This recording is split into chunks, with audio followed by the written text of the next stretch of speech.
Parlez-moi de toi, le podcast qui va à la rencontre de celles et ceux qui font l'étanchéité par Étanchéité Info. Retrouvez les dernières actualités et toutes les infos clés du secteur sur étanchéitéinfo.fr et sur LinkedIn. Il a 63 ans, il est président d'étanchéité technique du bâtiment dans l'Essonne, ETB pour les intimes. Il est également depuis peu président de la Fédération française du bâtiment Île-de-France. Cet homme, c'est Bernard Toulouse et nous avons le plaisir de l'accueillir aujourd'hui dans notre studio. Bonjour à toutes et à tous, bonjour Monsieur Toulouse et merci d'être avec nous. Bonjour. Alors la première question que j'ai envie de vous poser, Monsieur Toulouse, c'est en fait comment ça va chez ETB ? Comment la crise vous la ressentez-vous dans votre entreprise ? Chez ETB, ça va plutôt bien, même si on est, comme tout le monde, confronté à des périodes assez difficiles. On est en période de clôture de bilan, donc je ne cacherai rien à personne.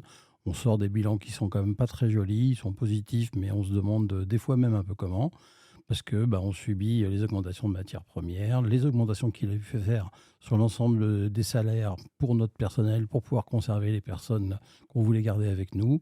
Mais effectivement, la période est relativement difficile. Et les perspectives ne sont pas super bonnes ? Non, les perspectives ne sont pas super bonnes. Alors, c'est un peu faussé en ce moment parce que comme il y a des décalages de fin de chantier qui glissent sur le début de l'année 2024, on a l'impression que ce n'est pas si mauvais que ça. Mais quand on regarde les rentrées de commandes et les devis qu'on fait à l'heure actuelle, c'est quand même pas extraordinaire. Et 2025, vous pensez que ça sera peut-être un peu meilleur ? Alors là, ça commence. Là, je pense qu'il faut une boule de cristal parce que c'est un peu loin. Mais oui, on peut penser que, voilà, avec tout ce qui se passe en ce moment, le gouvernement est quand même bien interrogé sur beaucoup de points. Et je pense qu'ils ont été obligés de faire certaines choses. Donc oui, je peux penser effectivement que 2025 devrait être un peu mieux.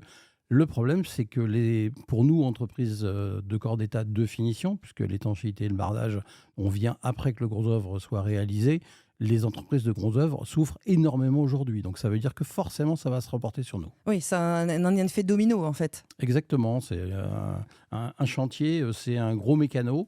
À un moment donné, quand il vous manque la pièce du bas, vous ne pouvez pas avancer. Je pense qu'effectivement, il faut faire attention, il faut être prudent. Ce n'est pas une période sur laquelle, malheureusement, on va investir beaucoup parce qu'on va plutôt faire attention et gérer nos comptes à l'euro. Mais ce n'est pas une période dans laquelle nous, on va investir pour pouvoir remettre un peu de dynamique à l'ensemble. Mais alors, ça fait quand même de nombreuses années que maintenant vous êtes dans le métier. Vous avez créé donc ETB il y a une trentaine d'années.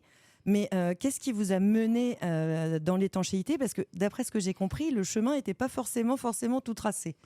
Non, mes parents avaient une entreprise de constructeurs de pavillons et j'avais dit que je ne voudrais absolument pas faire ce que mes parents faisaient et donc je ne voulais pas être dans le bâtiment. Je voulais être ingénieur du son, donc forcément ici je suis à peu près à mon aise, mais voilà, j'ai dû louper quelque chose. Après avoir obtenu mon brevet de technicien, ça s'appelait à l'époque, je pense que ça n'existe plus. Dans le métal, c'est ça ? Dans le métal, exactement. Ça s'appelait un BTOM, ouvrage métallique. Du coup, un peu bâtiment, quoi. Un peu bâtiment quand même. Mon professeur de dessin m'a dit, passe ton CAP de dessin industriel, tu peux le passer en candidat libre, ça te servira toujours à quelque chose. Et alors donc, après ce brevet technique en poche, vous partez au service militaire, c'est ça ? Oui, et en rentrant, je voulais absolument travailler. Et quand je suis rentré du service militaire, j'ai vu une annonce recherche dessinateur industriel dans une entreprise qui s'appelait Isole Étanche, qui demandait un dessinateur industriel en étanchéité. Je ne savais même pas de quoi on parlait. Je me suis présenté, j'ai commencé le lendemain. Ah oui, rapide. Oui, à l'époque, ça allait relativement vite. Et ensuite, j'ai travaillé d'abord au bureau d'études chez Isole Étanche. Ensuite, comme ça allait aussi très très vite, même sur les chantiers, j'ai rapidement récupéré des chantiers uniquement à l'export, puisque chez Isole Étanche, il y avait 2 départements, il y avait la France et l'export. Et j'ai travaillé pendant, je ne sais plus combien, 6 ou 7 ans à l'export sur beaucoup de chantiers. C'est-à-dire, est-ce que vous pouvez nous en dire plus ? Parce que vous avez pas mal voyagé. Oui, j'ai pas mal voyagé. C'était l'époque de l'Arabie Saoudite, mais moi, je n'ai pas été en Arabie Saoudite. J'ai dessiné effectivement beaucoup de coupoles, mais on avait des conducteurs de travaux qui étaient sur place en Arabie Saoudite. Par contre, ensuite, j'ai été dans beaucoup de pays. J'ai fait l'Égypte, j'ai fait le Maroc, j'ai fait l'Algérie énormément. J'ai fait l'Irak également pendant la guerre Iran-Irak. Ah oui. Oui, c'était assez... Mais là-bas, on le voyait même pas, quoi. Ouais, tant mieux. Oui. Et je crois que c'est en Égypte qu'il s'est passé un drôle de chantier, on va dire. Oui, en Égypte, j'ai fait l'usine hydroélectrique avec, à l'époque, GTM, donc les grands travaux de Marseille, qui, je crois, maintenant font partie du groupe Vinci. Lors de la réalisation de ce bâtiment, donc, nous, on avait le lot étanchéité avec une terrasse qui faisait 4500 mètres carrés, enfin, relativement classique pour des bâtiments comme ça, et sur lequel j'avais une finition en cuivre. Donc, à l'époque, on a livré toute l'étanchéité en finition cuivre. Et à la fin du chantier, l'ingénieur est venu me voir en disant « Mais l'isolation est où ?» J'ai dit « Mais il n'y a pas d'isolation dans les devis et dans ce que vous avez demandé, il n'y en a pas. » Donc, il nous a demandé de mettre une isolation. Donc, on a fait une isolation inversée et rajouté des gravillons par rapport à une belle terrasse en cuivre. Bye bye, le joli revêtement. Exactement. Alors, vous avez commencé donc au bureau d'études chez Isolétanche, ensuite conducteur de travaux, et après ? Après, Isolétanche, malheureusement, a déposé le bilan. On a, avec 3 autres personnes de chez Isolétanche, le directeur commercial et un autre conducteur de travaux, voulu reprendre Isolétanche en location-gérance en faisant une croix sur nos indemnités de licenciement, enfin en mettant tout dans le panier. Malheureusement, on n'avait pas assez d'argent et on a fait venir une autre personne qui amenait des fonds. Et quand il est arrivé, il nous a dit oui, ok, mais je viens pas tout seul, je viens à 2 parce qu'il y a trop d'argent à remettre. On a remonté Isolétanche et je me suis pas, qui s'est appelé ISO Entreprise, et je me suis pas du tout entendu avec la deuxième personne qui est venue. J'ai quitté ISO Entreprise, j'ai démissionné pour rejoindre Gérard Replin, qui était un conducteur de travaux qui était chez nous et qui a monté la société Repisol. Et au bout de 3-4 ans, j'ai dit à Gérard, non, c'est pas mon truc, il faut que je monte mon entreprise. Et j'ai monté ETB avec mon épouse. En quelle année du coup ? 1991, septembre 91. Entreprise que vous dirigez toujours aujourd'hui. Elle est spécialisée plutôt sur un type d'élément porteur, typologie de bâtiment spécifique ? On aime bien les supports un peu... on n'aime pas trop le béton, on préfère effectivement les supports acier, les supports bois. Et concernant le bardage, on aime bien les choses un peu compliquées. On a une main-d'œuvre qui... J'ai pas de turnover, donc j'ai des gens qui sont là depuis très très longtemps. C'est intéressant parce que c'est des gens que vous faites évoluer également dans leur carrière. Et donc de ce fait, on a plutôt effectivement des chantiers avec des bardages plutôt compliqués. Et là, on est plutôt pas trop mauvais quand c'est très compliqué. Technique. C'est pour ça que ETB, ça veut dire technique. Et j'ai toujours insisté sur cette partie-là. Le E, c'est bien étanchéité. Alors, il y a plein de gens qui m'ont dit c'est entreprise Toulouse-Bernard. Je ne le savais même pas. J'ai vu ça on me l'a dit 3 ou 4 ans après. C'est vraiment pas ça. C'était vraiment étanchéité puisque c'était notre métier. Technique, j'avais insisté parce que je veux absolument, et je pense que c'est vraiment un métier technique. Et bâtiment, je vais pas inventer grand-chose. Est-ce que vous avez noté quand même une évolution depuis vos débuts dans le métier d'étancheur, en fait ? Oui, tout à fait. Dans les années 80, quand j'étais chez Isolétanche, on avait une main-d'œuvre exceptionnelle, d'une très très belle qualité, et on avait des produits d'étanchéité qui étaient vraiment de très moyenne qualité.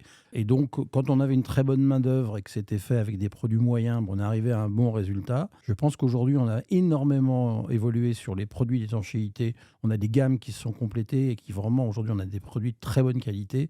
Et malheureusement, je pense que la qualité de la main-d'œuvre baisse de plus en plus, ce qui fait que dans la balance, on arrive à peu près au même résultat. C'est dommage qu'on n'ait pas conservé la qualité de main-d'œuvre qu'on pouvait avoir. Un besoin de formation important, vous pensez ? Oui, puis d'attirer des nouvelles personnes. Le métier est dur. Quand il fait beau, vous êtes dehors. Quand il pleut, vous êtes dehors. Quand il fait froid, vous êtes dehors. Voilà, donc ça a un charme parce que une fois qu'on est sur le toit, on est un peu seul au monde. Mais effectivement, c'est un métier qui est rude et difficile, quoi. Et donc, il faut avoir des compensations. Exactement, mais je pense qu'aujourd'hui, on peut, mais alors sans aucun problème, poser les feuilles de paye de nos salariés par rapport à l'industrie, et je pense qu'il n'y a aucune comparaison possible. On n'a quasiment pas de personnes au SMIC, quoi. Ouais. Ça n'existe pas, quoi. Vous l'avez dit un peu plus tôt, les produits d'étanchéité sont aujourd'hui de bonne, voire de très bonne qualité. Qu'en est-il de l'évolution dans la conception des procédés ?